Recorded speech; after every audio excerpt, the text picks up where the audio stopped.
Amateur Traveler is in its 20th year now, but can you imagine if I had people on the show who had never been to the destination but had just read about it or seen a movie about it?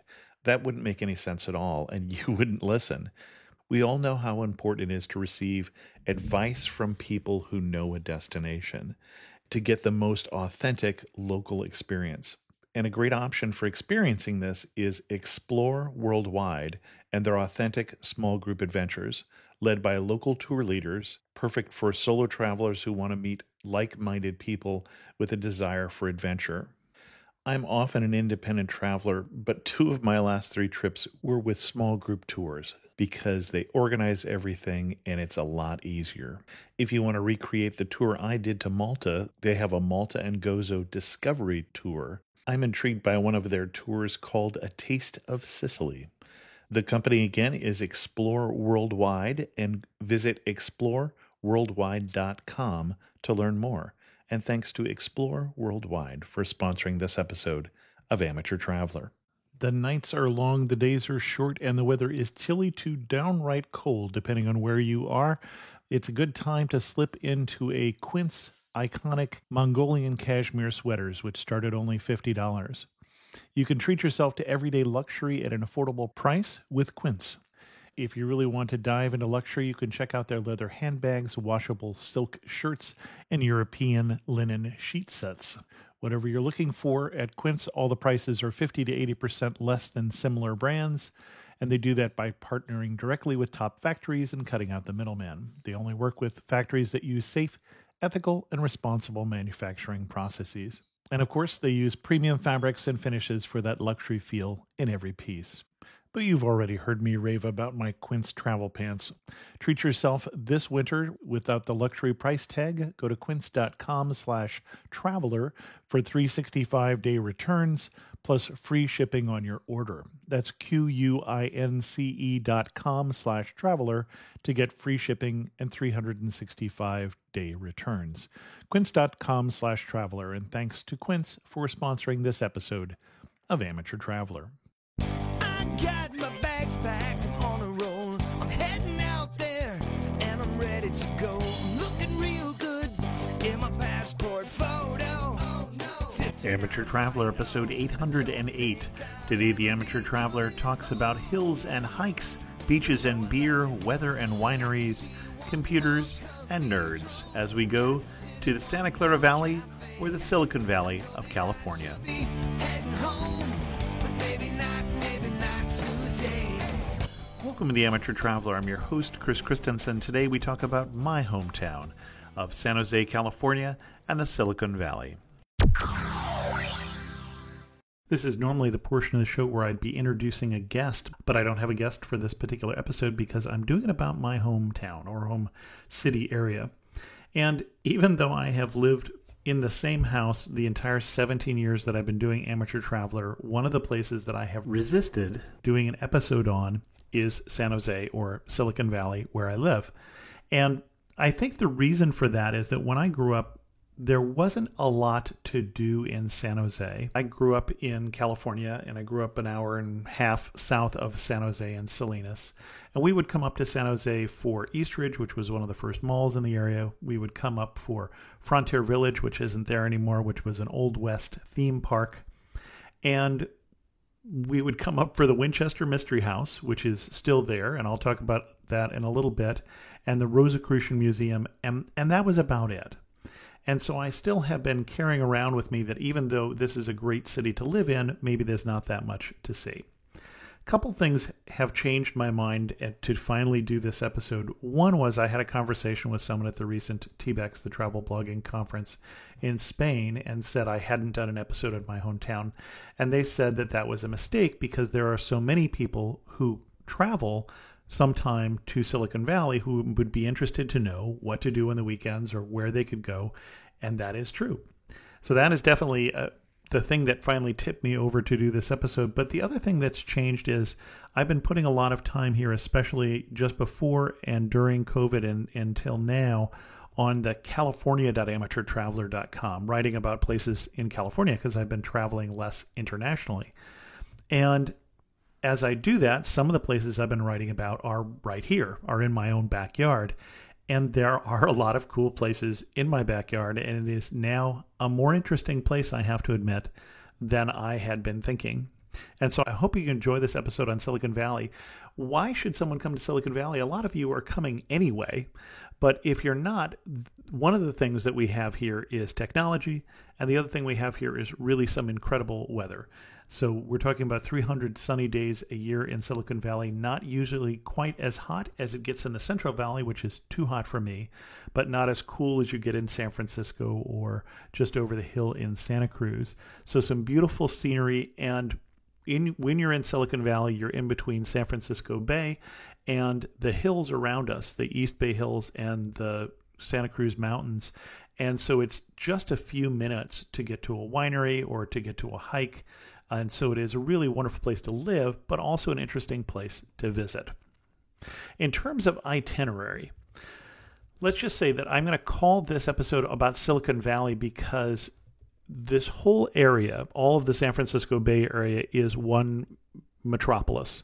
Basically, all the way along the bay from San Francisco going south to San Jose and then looping back around up through Oakland and Berkeley and the East Bay is one continuous piece of city. It did not used to be that. When I was a kid, or around the time I was born, they were filling in some of the areas in this area. I still remember being a teenager and nearly moving up to Los Gatos, and there were still large portions of fruit orchards in the area. A lot of prunes and walnut trees and things like that, which you won't find. We nearly moved to the area when I was in junior high to be near my father's customers that ran big greenhouses in the area. They all sold out for development. So it's all one city, really. There's a lot of different cities and such. Different ones claim to be the heart of Silicon Valley, and there's a couple different cities that have a good claim in it, but I'm going to do the whole region really from San Jose, including all of the other cities around it: Santa Clara, Sunnyvale, Mountain View. Probably not going to go up farther than Mountain View, but you could go up the peninsula all the way up to San Francisco, and then Cupertino, Saratoga, and those places as well. And where I would start you, let's do this in a couple different areas. Let's start with downtown San Jose, because downtown San Jose has become a more interesting city. There are some interesting theaters down there now. You can certainly take in a Broadway show, a touring Broadway show these days, or there's some funky things like Three Below, which is a theater that if anybody's doing weird plays like The Real Inspector Hound, it's going to be at Three Below, or they're going to be doing Rocky Horror or something like that. So it's kind of fun and funky there in downtown.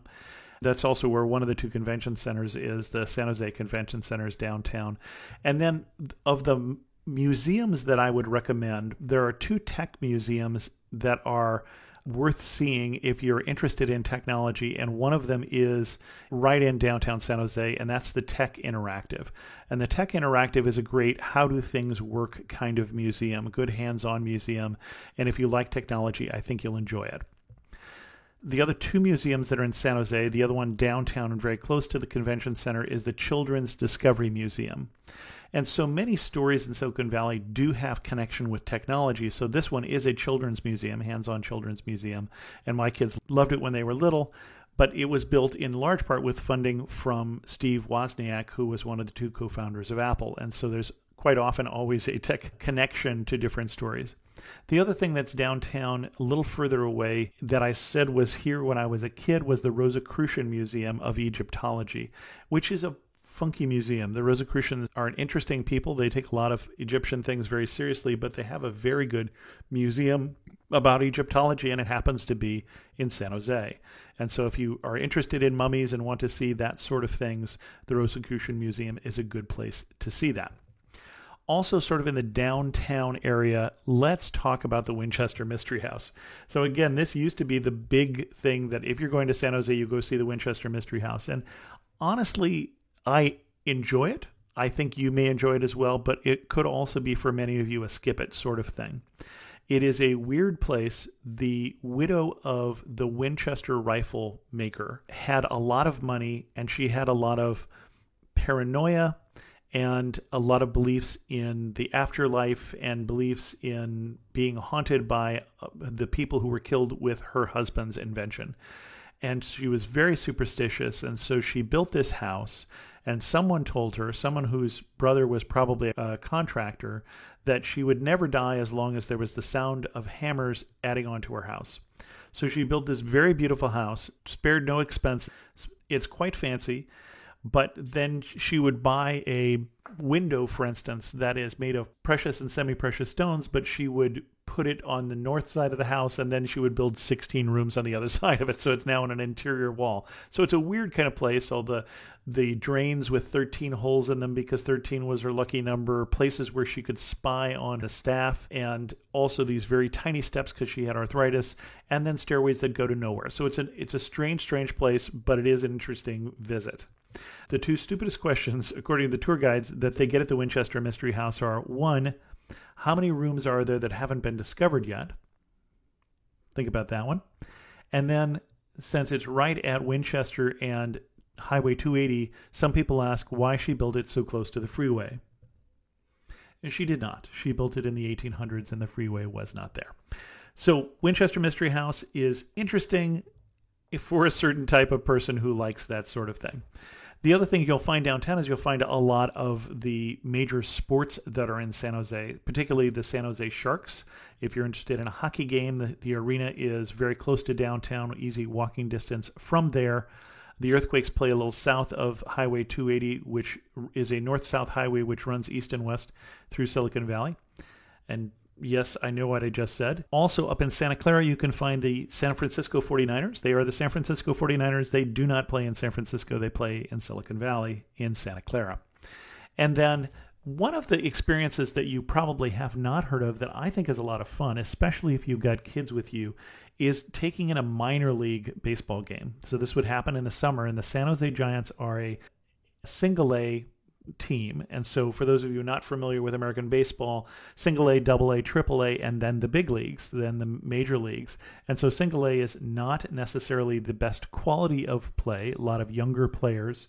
We've had friends who've had players stay with them because they can't really afford housing in this area, who've later on gone up and played with the San Francisco Giants because this is a team that is associated. But a San Jose Giants ticket is pretty cheap. They've got great barbecue there. You're never far from the field. And they do things in between the innings like bring out a junker onto the field and have somebody try and throw fastballs and knock out the taillights or knock out the headlights of the junker as part of the entertainment. So it's a fun place to go, especially with kids. The other thing that you'll find near the Winchester Mystery House, actually just across the way, let's talk about nightlife. So downtown San Jose has got a good nightlife scene. You'll find theater, you'll find some nightclubs, and you'll find things like that downtown. But also, for one of the best places for nightlife in the area is Santana Row. And Santana Row, I have at least one friend who doesn't like Santana Row because he thinks it's artificial. And what he means is it was built to look like a European piazza. It's a multi-use facility with a hotel, lots and lots of restaurants, some shopping, and then above the restaurants, some homes, some high-end apartments and such. But it is always hopping. When you go down to Santana Row, especially for restaurants, there is a good restaurant scene. There's a number of interesting bars, lots of outdoor dining, which is great here when, COVID is still hanging around a bit, but is also just nice because the weather in San Jose is such that you can find nice days most of the year. February is when we're more likely to get rain. We don't get rain at all from May through October. We do occasionally catch fire up in the hills, but we don't really get rain, which is one of the reasons why we have that. But it is not that humid, and so it cools down. So whenever you come to San Jose, in the evenings, it may cool down to 50, even it's 90 in the day. But these places at Santana Row all have the outdoor heaters, and they're set up to be a place where you can get a drink or where you can have a nice dinner, either inside or out on the patio dining. Great place. I love it. And I've got a blog post that I'll link to from the show notes with more information about Santana Row. There's also a great place to stay there, which is the Hotel Valencia, and I've stayed there a few times, and that will be mentioned in the article that I talk about. Great hotel, not an inexpensive hotel, nor will you find a lot of inexpensive hotels downtown either. That's where some of the nicer hotels in the area are. And so you might think about Airbnb if you're going to stay in Silicon Valley because it can get expensive with hotels. Hey, we rent places with Airbnb, although we tend to do longer term stays.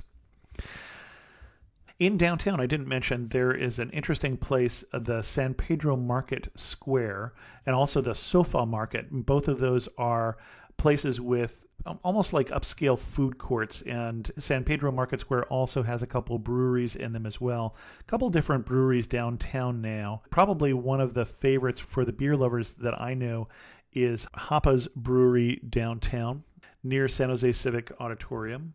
And then the other one that's popular is Uproar Brewing, and Uproar Brewing is right near the McHenry Convention Center, the convention center there in San Jose.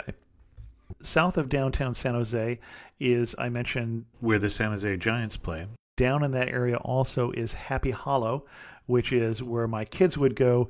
It's a children's playground, petting zoo sort of place. So if you've got kids with you when you're visiting Happy Hollow, and near there the Japanese Friendship Garden, which is a beautiful Japanese style garden that is in that portion of San Jose. I mentioned the list of places that I was planning on covering to Jeff Ulfs, who's been a recent guest on the show, talking about Death Valley. And Jeff grew up in Saratoga, and he pointed out that I missed the missions. In this area, there are 3 of the California missions. The most important one in Silicon Valley would be the Santa Clara mission. There's also one up in one up in Fremont, the San Jose mission, and one down in Santa Cruz. But probably the best example of the local missions is that Santa Clara one. That's kind of the downtown area and what I would recommend there. Let's head east then and talk about what you can find in the east part of San Jose. Now, San Jose is a lot of different neighborhoods and a lot of different cities. So when I say San Jose or Silicon Valley, as you go east, you're mostly finding just the city of San Jose. A little further north, you'll find Milpitas, and then up to Fremont is as far as I would say Silicon Valley kind of extends up to there.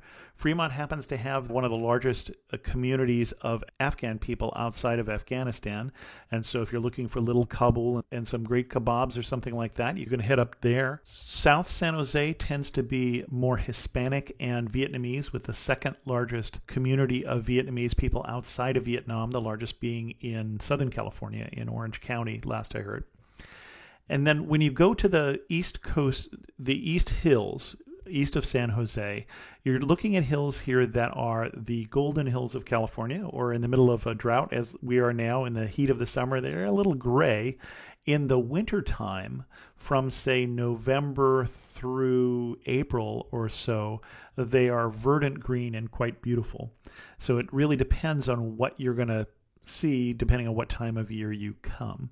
But a couple things to do over in the East Bay. One is, if you like astronomy and you don't mind a good windy road, or you like to drive windy roads, then I would recommend going out and seeing if you can get a tour up at the Lick Observatory on Mount Hamilton, an old observatory where the main telescope, the whole floor of the room could be raised and lowered on hydraulics so that you could better get to the telescope and what you were trying to see. It was built in the 1800s, and it was operated by water from a nearby water tower. But they also have a number of interesting, more modern, self-contained automatic planet-finding telescopes there as well.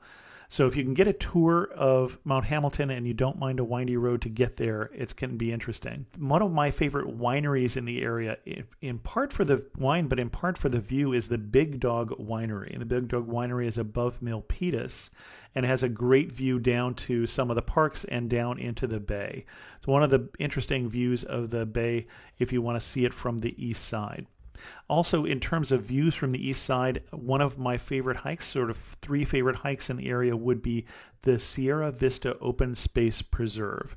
And again, this is a free hike, and just hike down to the Vista Point from there. You hike in the parking lot, you hike downhill to a point that overlooks Silicon Valley with great, great views of Silicon Valley from the east.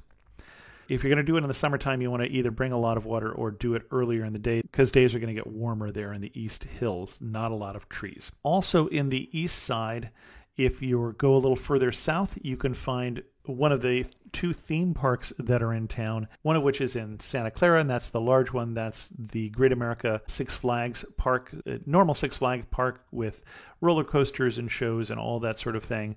But the one that my family always had a pass to when my kids were in junior high is the Raging Waters water park down by Lake Cunningham in southern San Jose over against the East Hills. So a couple different things over in the East Bay. If we head west from downtown, we get into towns like Santa Clara, Sunnyvale, Mountain View, Cupertino, Saratoga are kind of the western side of the valley, which is the Silicon Valley, but also the Valley of Heart's Delight is what it used to be when it was a mostly agricultural area, or the Santa Clara Valley. And in those areas is where you're going to find a lot more of the high tech. So if you're here because you are having a business meeting, for instance, if you're meeting with Apple, you're going to be likely in Cupertino. If you're meeting with Google, you're likely going to be up in Mountain View. Facebook has some places there, but also then goes further up the peninsula. And so a lot of people will get on a tour of their favorite tech places because they're all here.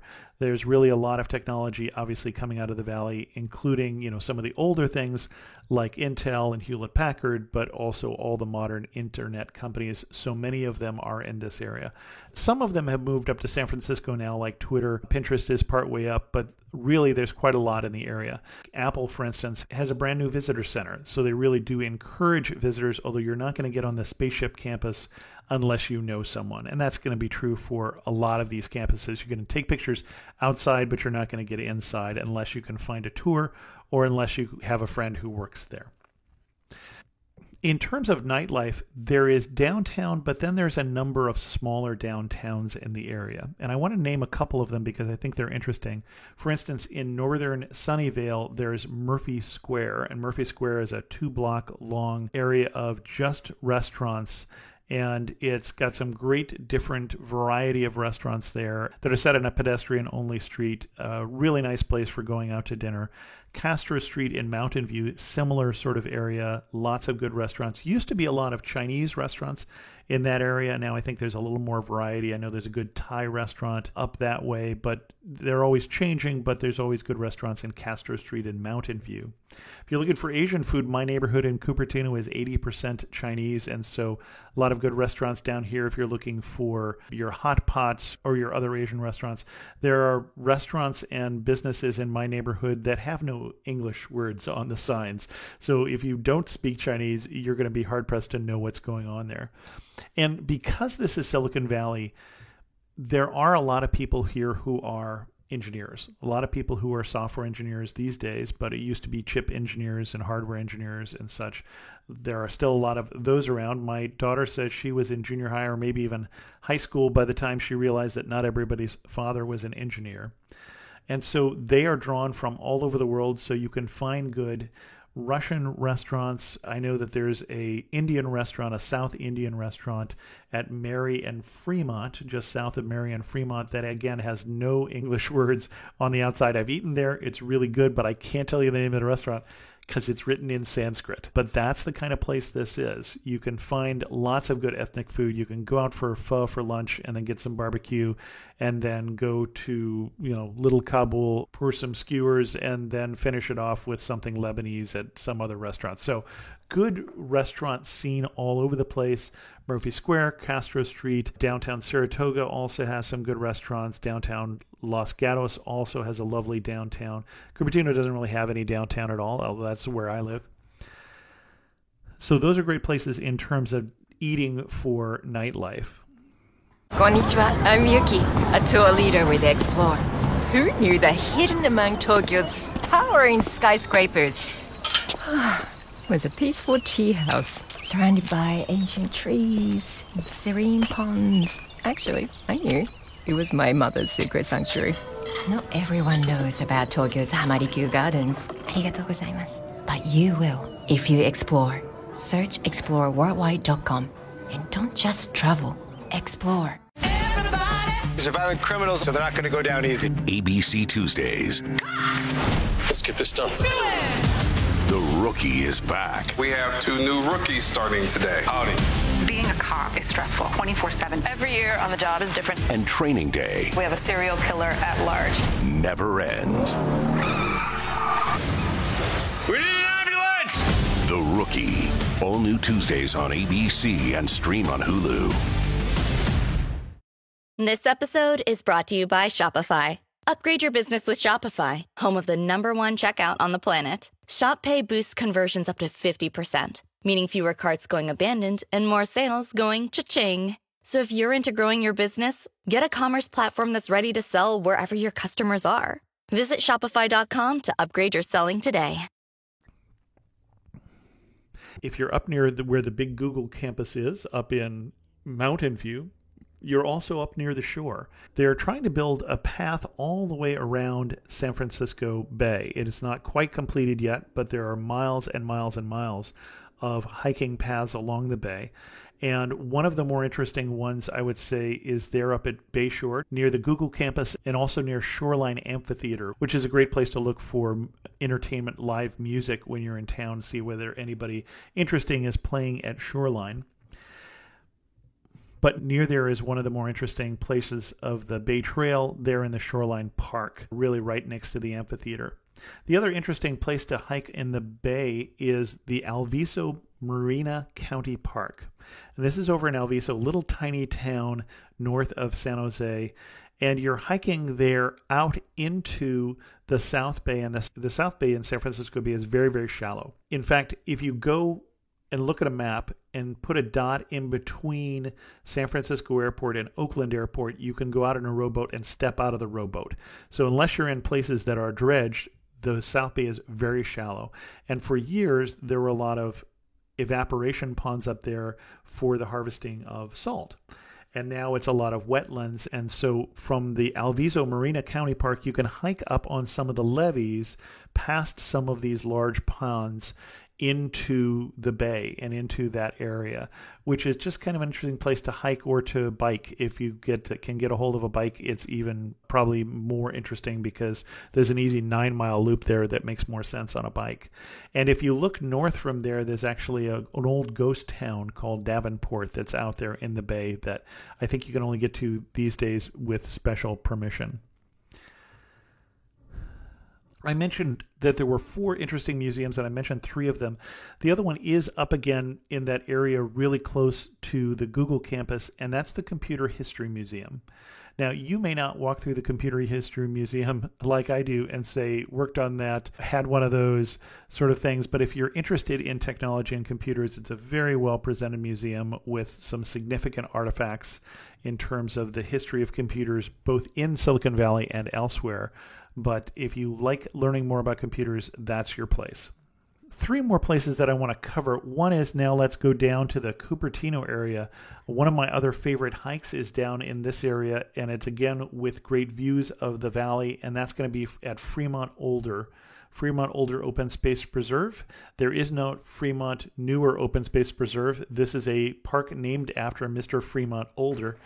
And so that has nothing to do with whether it's newer or older. That is the guy's name. But there's a great hike there up to Vista Point that looks out over the bay. Pretty easy hike, something that will be my hike if I'm trying to prepare for some sort of a trip where I'm going to be doing some hiking. But Prospect Point there has a beautiful view of the bay, and you can see all the way up to Moffett Field, which is the old Naval Air Station with one of the largest buildings in the area, is the old Zeppelin or a blimp hangar, I guess it really was. It was built for the Macon, which was just only 20 feet shorter than the Hindenburg. So it was a lighter than air vehicle that was housed in this great big hangar that's still up that way, or at least the shell of that is still up there, as well as the NASA Ames, and you can see the large building that is the wind tunnel up there. So that'd be directly north of you, as well as the Apple campus would sort of be at about 1 o'clock if north is 12 o'clock from there. And then the rest of Silicon Valley off at 2 and 3 o'clock as you're looking down into the valley from that great hike. And then as you get down into Cupertino and Saratoga, you can also find wineries. So I can get to a winery up in the hills. One of the ones that we're members of, for instance, is the Cooper Garrett Winery. Happen to love their whites and their red blends. And it is 13 minutes from, it's probably 15 minutes from the Apple campus to get to that winery there. So just really in the hills right off of the valley. And that particular one has, again, another technology tie-in, as so many things do in the area, because one of the winemakers, or the uncle of the winemaker, used to be a test pilot up at Lockheed. When I moved to the area, the largest employer in the area was Lockheed, which obviously was an aviation company, as well as Lockheed Missiles and Space was in the area.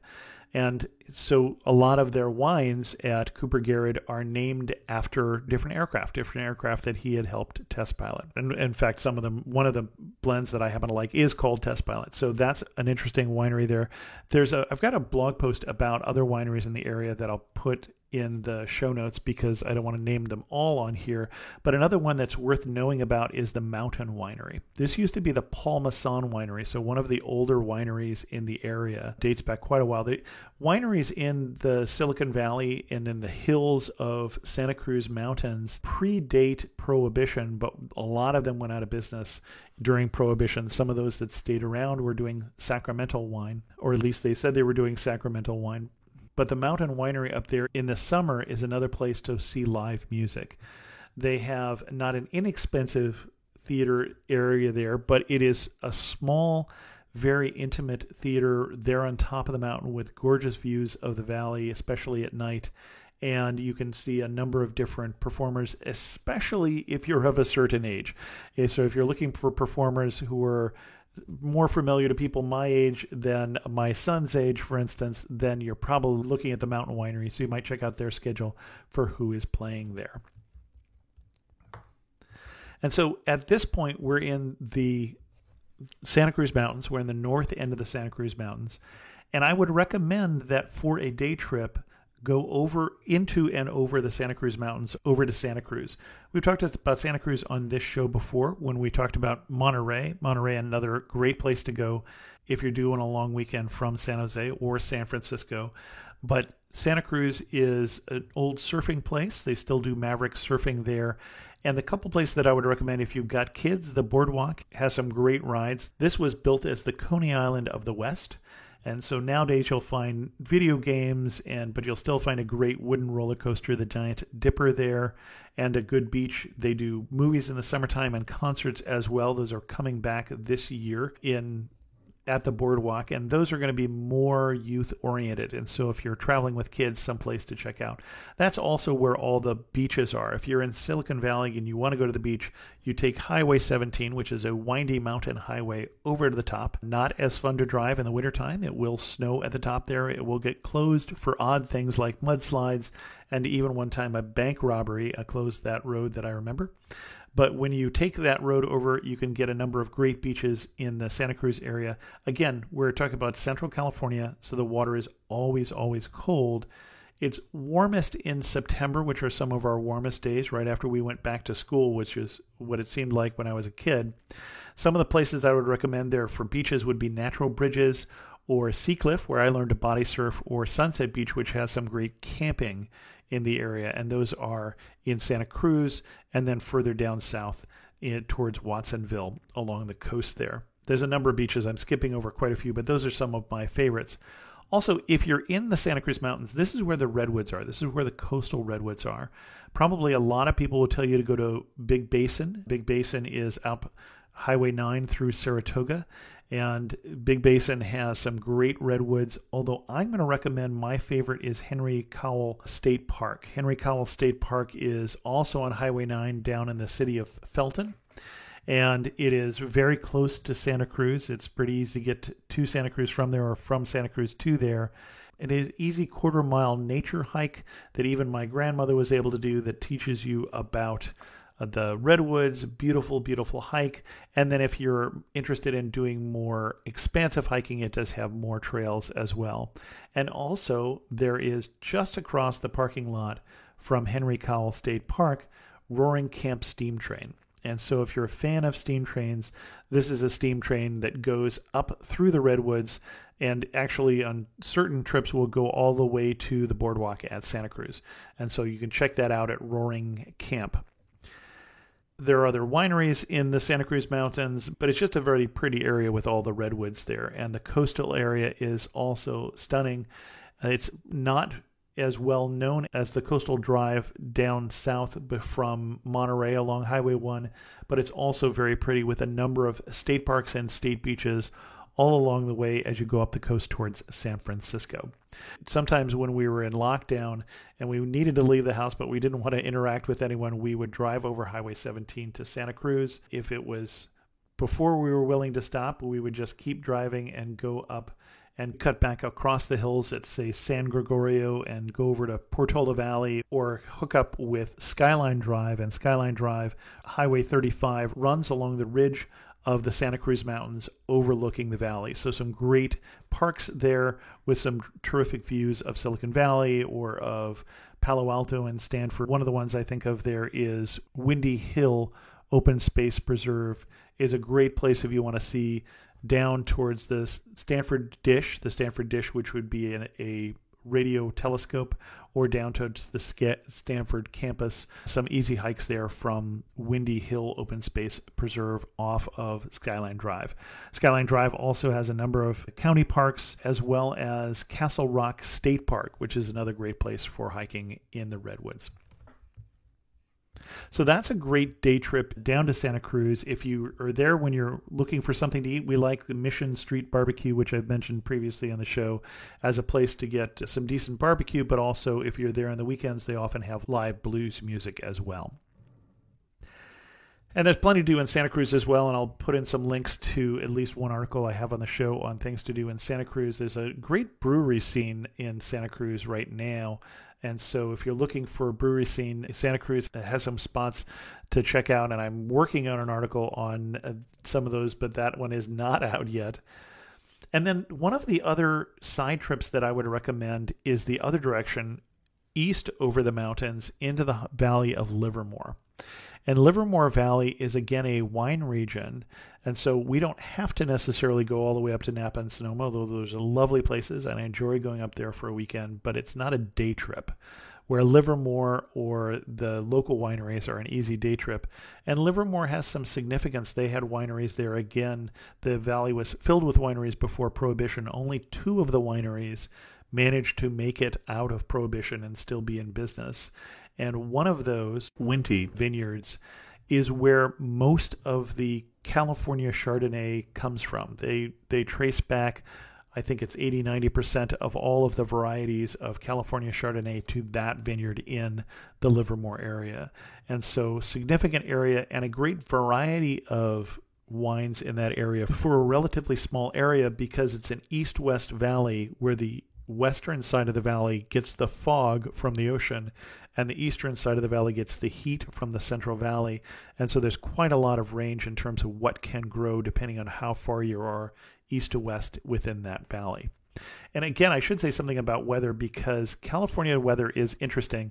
If you don't like the weather in California, you get in the car and you drive 20 minutes and it changes.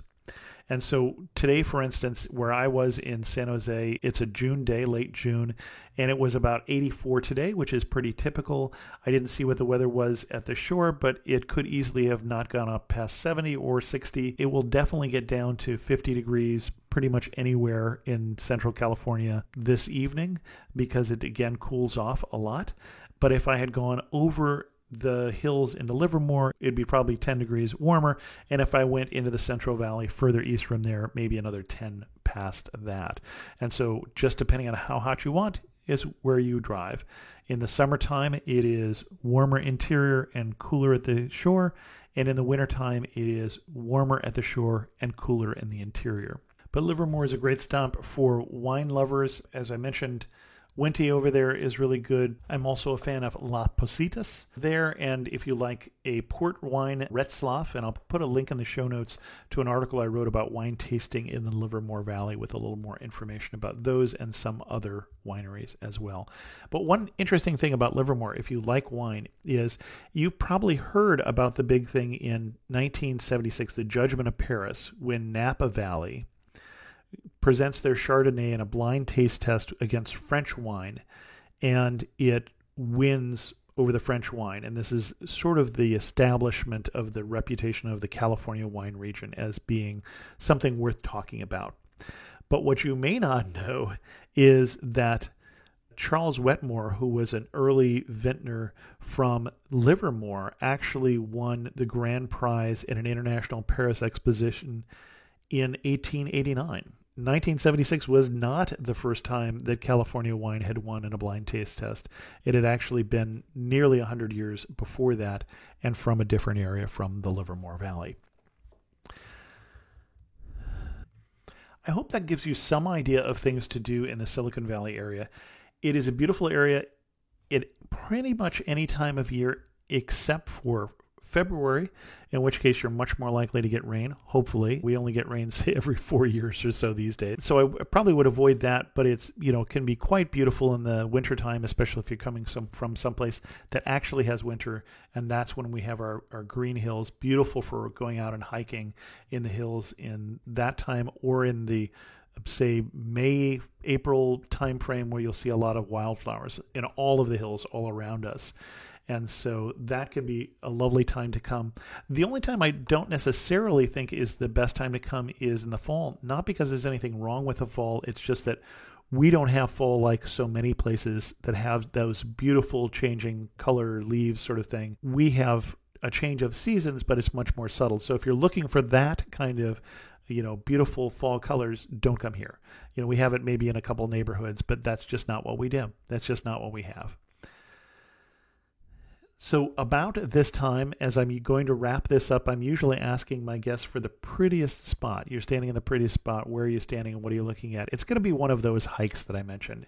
It's either going to be the East Bay hike of...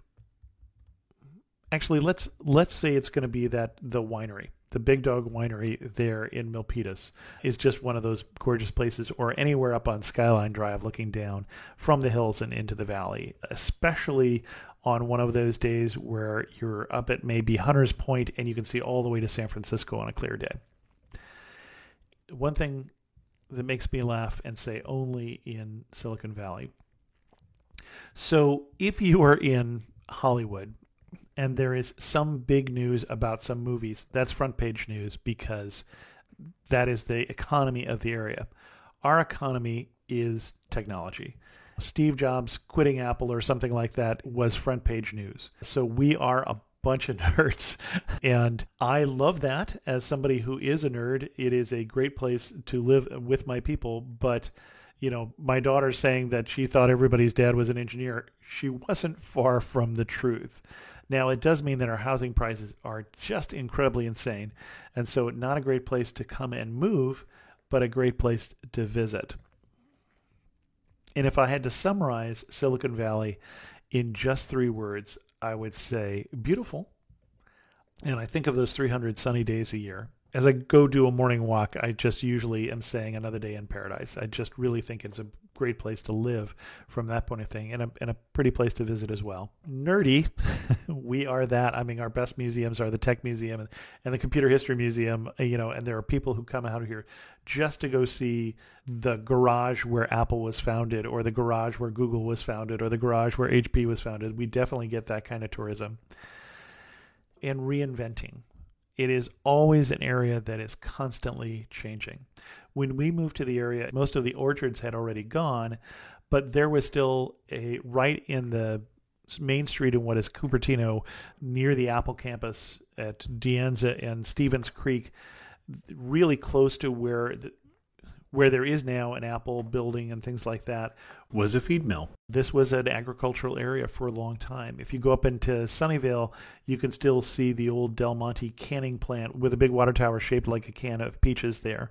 Or if you go down into Campbell, there's an interesting downtown in Campbell, and there's an Orchard City in Campbell, which is an old prune drying warehouse. It used to be at a startup that was based in Orchard City down there. And it does have that agricultural history, not so much these days, but before. And it's just always changing. There's always something new going on in Silicon Valley. And that is one of the reasons why people stay here, is the culture of, if you have a startup company here and it fails, it's as much a badge of honor as it is a shameful thing.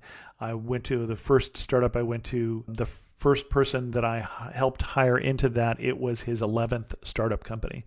And as someone who has now spent about 21 years in Silicon Valley startup companies, there is something vibrant about the area that I really, really like. And that's it. That's where I live. That's Silicon Valley. And if you come to visit, drop me a line and let me know. Maybe we can meet for coffee. Don't miss out on the last few weeks of football action with Prize Picks, the best place to win cash while watching the playoffs. The app is simple. Pick more or less on at least 2 players for a shot to win up to 1,000 times your cash. Download the Prize Picks Daily Fantasy Sports app today and use code FIELD and get $50 instantly when you play $5. That's code FIELD on Prize Picks to get $50 instantly when you play $5. You don't even need to win to receive the $50 bonus. It's guaranteed. Prize Picks. Run your game. Must be present in certain states. Visit prizepicks.com for restrictions and details. Many thanks to the patrons of the show who help support Amateur Traveler financially. They get an ad-free version of the show, which also means that that version will continue to have the chapters, pictures, and links that the other version won't after the first month. They get various tchotchkes depending on what level they sign up, as well as a monthly Zoom call. If you want to become a patron of the show, go to patreon.com/amateurtraveler to learn more. At a recent review of the show from Odd Question via Apple Podcasts, who said, "The only travel podcast. Like everyone else, I struggle to find time in my day to listen to all the podcasts I would like to. I stumbled across this podcast by accident a couple of years ago, and it has been a game changer for me. I don't feel like I need to look elsewhere, as this podcast covers all my interests. The hosts and guests are informative. The pace is perfect. I still listen at 1.5 speed. My favorite feature is the interactive components with pictures that I can look at while the host and guests are talking. Keep up the fantastic work." Great. Thanks very much. I'm glad you're enjoying it. I had another review that reached back for 400 episodes, almost 350 episodes, to an episode where apparently I get off on being right. I think that's probably true. I like to be right, but it's probably more important to me that the information on the show is accurate, because I think that's important for you and your travels. I heard on the show we did on Death Valley from a patron of the show and consummate river rafter and previous guest on the show, Randy Rohr, who said, "Another great episode. A few years ago, I spent a week in Death Valley in December, which was a great time of year to be there. Pleasant temperatures and very few people. I particularly enjoyed the hike to Darwin Falls, which is actually outside the park." Thanks so much, Randy. With that, we're going to end this episode of Amateur Traveler. If you have any questions, send an email to host@amateurtraveler.com, or better yet, leave a comment on this episode at amateurtraveler.com. And thanks so much for listening. Got to see one more cathedral.